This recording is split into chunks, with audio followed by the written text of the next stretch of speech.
मृत्यु एक शाश्वत सत्य है। जिनका जन्म हुआ है उनकी मृत्यु भी अवश्य होगी। इस ब्रह्मांड में कोई भी अमर नहीं है, सभी नाशवान है। ना ये शरीर तुम्हारा है, ना ही तुम इस शरीर के हो। ये शरीर 5 तत्वों से बना है: अग्नि, जल, वायु, पृथ्वी और आकाश।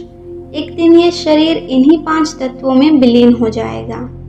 जब हम मरते हैं तो हमारे शरीर के साथ क्या होता है? हमारी आत्मा कहाँ रहती है? ऐसे कई सारे सवाल हमारे मन में उठता है। अगर हम थोड़े धार्मिक हैं तो हम ये कहते हैं कि मरने के बाद स्वर्ग या नरक में जाएंगे। अगर अच्छे कर्म किया है तो स्वर्ग में जाएंगे और बुरे कर्म किया है तो नरक में जाएंगे। तो आइए हम आज जानते हैं कि मौत के बाद का अनुभव क्या होता है। सच तो ये है कि आत्मा कभी भी नष्ट नहीं होती। वो शरीर को छोड़कर जाती है और उसके कर्मों के अनुसार धर्मराज के दरबार में उसका हिसाब, उसका लेखा जोखा होता है। फिर वो स्वर्ग और नरक में अपने कर्म भोग कर फिर वापस 84 लाख योनियों में आ जाती है। हमें 84 लाख योनियों के बाद मनुष्य जन्म प्राप्त होता है। हम आपको एक किस्सा बताते हैं जिसके माध्यम से आप समझ सकते हैं कि मृत्यु के बाद का अनुभव कैसा होता है। ये घटना 2011 की है। 57 वर्षीय एक पुरुष जो इंग्लैंड में रहते थे, वो एक सरकारी अस्पताल में भर्ती थे। चिकित्साकर्मी उनके पेशाब के रास्ते से कैथेटर डालने की कोशिश कर रहे थे। तभी अचानक उन्हें हार्ट अटैक आ गया और ऑक्सीजन की कमी होने के कारण उनकी मौत हो गई। लेकिन आप ये जानकर हैरान हो जाओगे कि अस्पताल के उस कमरे में उसके बाद क्या हुआ। मृत व्यक्ति को जीवित करने के लिए डॉक्टर उन्हें बिजली का झटका देना शुरू कर दिया। इस दौरान मरीज को एक औरत छत के रास्ते से बाहर ले जाना चाह रही थी और उनका बेजान शरीर उस लड़की के साथ जा रहा था।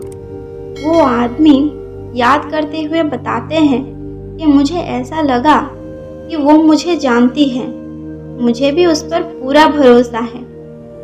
इसी वजह से मैं उसके साथ आराम से जा रहा हूँ। मुझे लगा कि वो किसी वजह से यहाँ आई है, लेकिन वो वजह क्या है मुझे मालूम नहीं है। अगले ही पल मैंने नीचे खुद को पड़ा हुआ देखा। इन्होंने जो बात बताई थी, डॉक्टर के अनुसार उनके मरने के बाद उस रूम में जो कुछ हुआ उस व्यक्ति को याद था, जबकि टेक्निकली वो मर चुके थे। उनके हृदय की गति बंद हो गई थी, उनके दिमाग में खून नहीं पहुंच रहा था। जब ये स्थिति होती है तब टेक्निकली व्यक्ति की मृत्यु हो जाती है। फिर भी उन्हें वो सब कुछ याद था। ये उनके मौत के बाद का अनुभव था। डॉक्टर की कोशिश के बाद उनमें जीवन लौट आया। तब उन्होंने ये सब बातें बताई। इनके अलावा भी कई ऐसे लोग हैं जो मौत के बाद वापस जिंदा हो जाते हैं। इनमें अधिकतर हार्ट पेशेंट्स होते हैं जिन्हें डॉक्टर मृत्यु के करीब से वापस खींच लाते हैं और वो लोग अपने मृत्यु के बाद का अनुभव साझा करते हैं। क्या मरने के बाद भूत प्रेत बनते हैं? जो व्यक्ति दान धर्म नहीं करते, मनुष्य जन्म में बुरे कर्म करते हैं, वो नरक में जाते हैं। जो आन उपासना करते हैं और भूत प्रेत को पूजते हैं, वो भूत प्रेत ही बनकर भटकते रहते हैं। या किसी की कोई इच्छा बाकी रह जाती है तो वो भटकता रहता है। हिंदू संतों के सत्संग में सुना गया है, मरने के बाद आत्मा ऊपर धर्मराज के दरबार में जाता है। वहाँ मरने वाले मनुष्य और जीवों की लाइन लगी होती है। उसी लाइन में आत्मा लग जाती है। जब उसका नंबर आता है तब उसके कर्मों का लेखा जोखा होता है और उसी के आधार से उसे स्वर्ग, नरक या दूसरी योनि में भेज दिया जाता है। ये सब कार्य जब ऊपर होता है तब तक आत्मा भटकती रहती है। वो अपने घर के आसपास भी आती रहती है। ये समय 12 दिन का होता है, यानी कि एक आत्मा को एक नई शरीर मिलने तक ज़्यादा से ज़्यादा समय 12 दिन का होता है। इसीलिए हिंदू धर्म में मरने वाले के लिए 12 दिन तक शोक पालन करते हुए उनको श्रद्धांजलि दी जाती है। क्या मौत के बाद हमारे नाखून और बाल बढ़ते हैं? बिल्कुल भी नहीं। ये पूरी तरह से मनगढ़ंत बात है, क्योंकि सामान्य तौर पर ये मुमकिन नहीं है। मौत के बाद बाल या उंगली के नाखून या शरीर का कोई भी अंग का विकास कुछ भी नहीं होता है, क्योंकि मौत के बाद शरीर में नई कोशिका यानी सेल्स का निर्माण नहीं होता है। क्या स्वर्ग में जाने से मोक्ष प्राप्त होता है?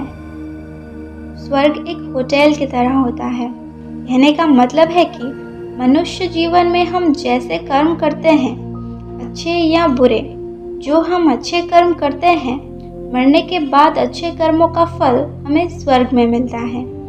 जैसे होटल में हर सुविधा उपलब्ध होते हैं, लेकिन उस सब की कीमत हम ही अदा कर रहे होते हैं।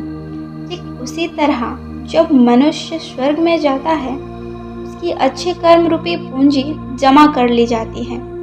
तब उसे स्वर्ग में सब सुख सुविधाएं उपलब्ध होती हैं। जैसे ही अच्छे कर्म का पूंजी समाप्त हो जाती है, तब उसे स्वर्ग से बाहर निकाल दिया जाता है। इसीलिए स्वर्ग में जाना पूरी तरह से मोक्ष प्राप्ति नहीं है। दोस्तों, उम्मीद करते हैं आपको हमारा ये वीडियो अच्छा लगा होगा। अगर आपको हमारे इस वीडियो से कुछ नया सीखने को मिला है तो इस वीडियो को लाइक करने के साथ साथ चैनल को सब्सक्राइब कर दीजिए, ताकि हमारे आने वाले सभी वीडियो आपको समय पर मिलता रहे। धन्यवाद।